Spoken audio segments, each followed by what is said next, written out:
Bapak Ibu Saudara yang diberkati oleh Tuhan, sesuai Almanak Nas Gereja Kalimantan Evangelis, nas dasar pemberitaan firman Tuhan untuk kita bersama dari 2 Korintus pasal 4 ayat 13 sampai dengan ayatnya yang ke-15 dengan perikop harta rohani dalam bejana tanah. Saya akan bacakan untuk kita bersama. Firman Tuhan berbunyi demikian. Namun karena kami memiliki roh iman yang sama, seperti ada tertulis, aku percaya, sebab itu aku berkata-kata. Maka kami juga percaya dan sebab itu kami juga berkata-kata. Karena kami tahu bahwa Ia yang telah membangkitkan Tuhan Yesus akan membangkitkan kami juga bersama-sama dengan Yesus. Dan Ia akan menghadapkan kami bersama-sama dengan kamu kepada dirinya. Sebab semuanya itu terjadi oleh karena kamu, supaya kasih karunia yang semakin besar berhubung dengan semakin banyaknya orang menjadi percaya, menyebabkan semakin melimpahnya ucapan syukur bagi kemuliaan Allah. Demikian pembacaan Alkitab sebagai dasar firman Tuhan untuk kita renungkan bersama. Salam. Bapak Ibu Saudara yang diberkati oleh Tuhan, Sukadi, seorang lelaki separobaya, Pak Sukadi. Ia adalah salah seorang nelayan asal Bengkulu. Pada tanggal 2 November tahun 2017, ketika ia melaut untuk mencari ikan, ia melihat ada benda yang mengapung di atas permukaan air laut, berjejer sedemikian rupa. Dan ketika ia mendekati benda ini, dia melihat benda itu berbentuk bulatan-bulatan. Ia katakan ada bulatan yang kecil, ada bulatan-bulatan yang besar, berjejer, pengapung di permukaan air laut. Sama sekali tidak menarik. Tidak menarik. Tetapi karena rasa penasarannya akan apakah benda itu yang baru ia jumpai dan baru ia lihat, maka benda itu kemudian ia masukkan ke dalam perahu dan ia bawa pulang. Beberapa hari kemudian Bapak Ibu Saudara yang diberkati oleh Tuhan, ketika kemudian hal ini ia ceritakan kepada tetangga, kepada saudara, dan kepada orang lain, dan ada pihak yang melihat benda apakah itu, ternyata kemudian diketahui bahwa benda yang ia pungut, benda yang ia bawa, benda yang tidak menarik ini, ternyata itu adalah sekumpulan muntahan ikan paus dengan harga yang sangat tinggi. Bapak Ibu Saudara yang diberkati oleh Tuhan, karena ini merupakan bahan dasar yang dicari-cari oleh para pengusaha untuk mengawetkan wangi parfum. Dia memiliki 350 kg yang ia pungut. 1 kilogram harga kisarannya 22 sampai 30 juta. Seorang nelayan memungut sesuatu yang tidak terlalu menarik, tetapi kemudian menjadi luar biasa, merubah keadaan hidupnya. Bapak Ibu Saudara yang diberkati oleh Tuhan, ketika kita berbicara tentang ketertarikan dalam kehidupan kita, biasanya sesuatu itu akan dilirik, sesuatu itu akan diperhatikan, sesuatu itu akan mendapatkan perhatian ketika ia menarik. Biasanya apa yang dipandang oleh mata biasanya akan turun ke hati dan menarik perhatian kita. Seperti apa packagingnya, seperti apa nampak keluarnya, itu yang kemudiannya biasanya menentukan apakah kita akan tertarik pada hal itu atau tidak.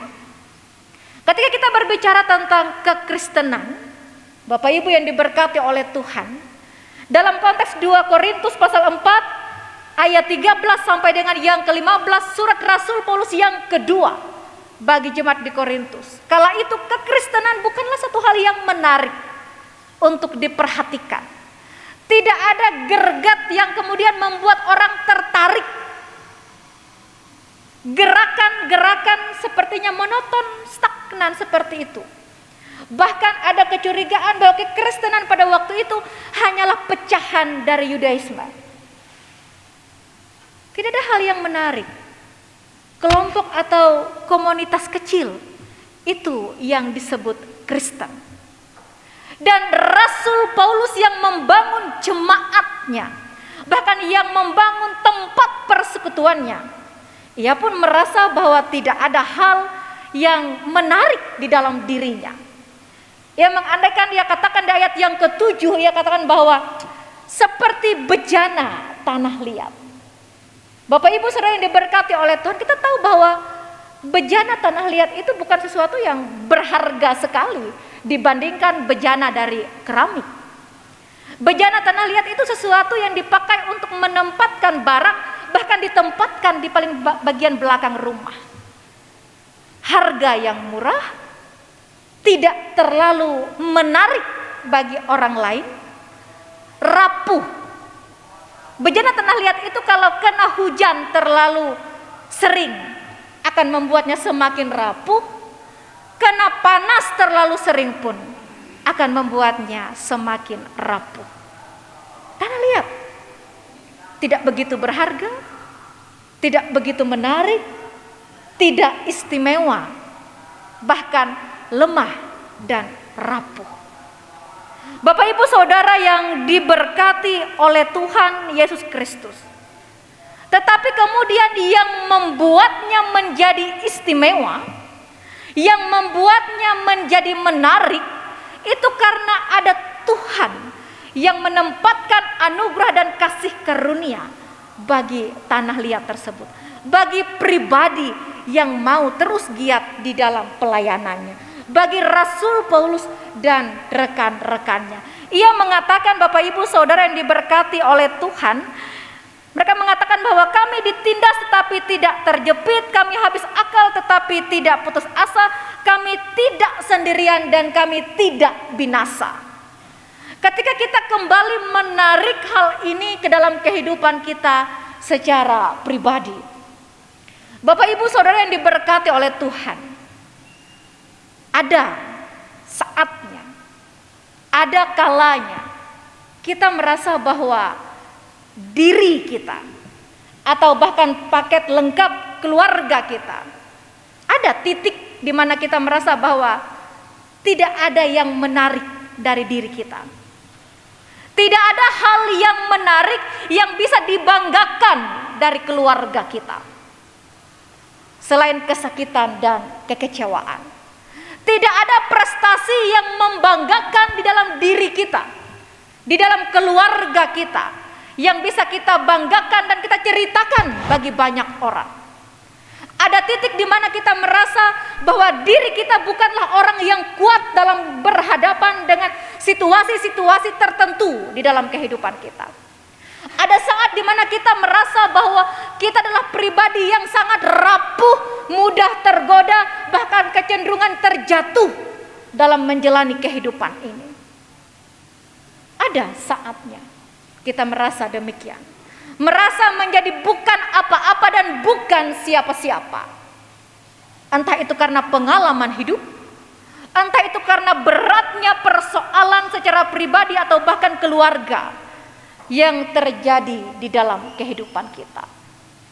Bapak Ibu Saudara yang diberkati oleh Tuhan, ketika berbicara tentang kerapuhan, ketika berbicara tentang ketidakmenarikan pribadi sebagai manusia, ketika berbicara tentang kelemahan, ketika kita berbicara tentang kekurangan, betul itu dimiliki oleh kita manusia. Tetapi kenapa kemudian kita harus kuat menjalani kehidupan? Kenapa kita tetap bertekun dan giat menjalani kehidupan? menjalani pekerjaan di mana kita ditempatkan dan ditugaskan untuk bekerja dan dipercayakan oleh Tuhan. Di mana kita tidak menyerah dalam kita menjalani keluarga dan rumah tangga, apapun itu peliknya persoalan kehidupan. Di ayat yang ke-13 sampai dengan yang ke-15 ia katakan, pertama, karena kita mempunyai iman kepada Tuhan. Iman dan pengharapan yang sungguh hanya memandang kepada Tuhan. Kita tahu bahwa memang keadaan kita rapuh, lemah dan tak berdaya. Tetapi tanah liat itu ada di tangan yang luar biasa. Kita yang biasa dibentuk oleh yang luar biasa. Itulah kekuatan kita. Saya memang biasa. Bapak ibu saudara memang biasa. Tetapi Allah di mana kita beriman dan berpengharapan, Ia adalah Allah yang luar biasa. Yang bisa mengubah setiap situasi kehidupan. Menjadikan kuat yang lemah, menjadikan teguh yang rapuh, menjadikan kokoh yang goyah. Oleh karena itu Bapak Ibu Saudara yang diberkati oleh Tuhan, tidak ada satu orang pun dalam perjalanan kehidupan ini yang benar-benar bebas. Mungkin kita bisa bebas dari satu persoalan, tetapi ada 1000 persoalan lain yang menanti kita. Tidak ada yang benar-benar bebas dan lega sebenarnya dalam menjalani kehidupan. Karena tidak ada yang tahu misteri apa yang kemudian akan diperhadapkan bagi diri kita, bagi keluarga kita, bagi anak-anak kita di depan sana. Hari ini bisa saja kita menjadi pribadi yang kuat, bahkan menjadi komentator yang paling hebat untuk kehidupan orang lain. Tetapi ada juga saatnya kita berhadapan dengan situasi yang diri kita manusia pun sulit untuk kemudian menyelesaikannya. Ada persoalan yang mampu kita selesaikan, tetapi ada banyak persoalan secara manusia yang kita juga tidak mampu untuk menyelesaikannya. Dan iman pengharapan yang kita miliki kepada Tuhan, Ia yang mati, Ia yang bangkit, Ia yang kita percaya, Ia yang luar biasa, Ia yang menjadikan segala sesuatunya untuk lebih baik dalam kehidupan. Tidak ada hal yang tidak bisa diubah oleh Tuhan. Tidak ada hal yang tidak bisa dipulihkan oleh Tuhan. Tidak ada persoalan yang tidak bisa diperbaiki oleh Tuhan. Bapak Ibu Saudara, bagi pelajar yang saat ini sedang menjalani pendidikan jauh dari orang tua, atau juga orang tua yang pada saat ini jauh dari anak-anak karena harus belajar di tempat, di kota yang berbeda. Bagi kita sebagai pelayan-pelayan Tuhan, pendeta, penetua dan diakon, bagi kita yang bekerja dimanapun kita bekerja, tentu ada banyak kerumitan-kerumitan hidup yang kita hadapi. Bahkan ada banyak hal yang tidak menarik yang disuguhkan untuk kita kecap dalam kehidupan ini. Ingatlah di dalam ketekunan kepada Tuhan, segala sesuatu yang tidak kita sukai, segala sesuatu yang tidak menarik hati dan menarik pandangan mata, ketika ditekuni dalam kasih Tuhan yang luar biasa, semuanya bisa merubah keadaan hidup kita menjadi lebih baik di dalam Tuhan. Tetap bertekun, tetap percaya, tidak ada yang tidak bisa diperbaiki, tidak ada yang tidak bisa diubah untuk menjadi baik oleh Tuhan. Katakan kepada diri kita masing-masing, aku akan teguh dalam iman dan pengharapan kepada Tuhan, karena kita menaruh pengharapan yang sama, bahwa Tuhan yang luar biasa ada bagi kita yang biasa ini. Tuhan bersama kita, Tuhan memberkati, berpengharapan di dalam Tuhan. Amin.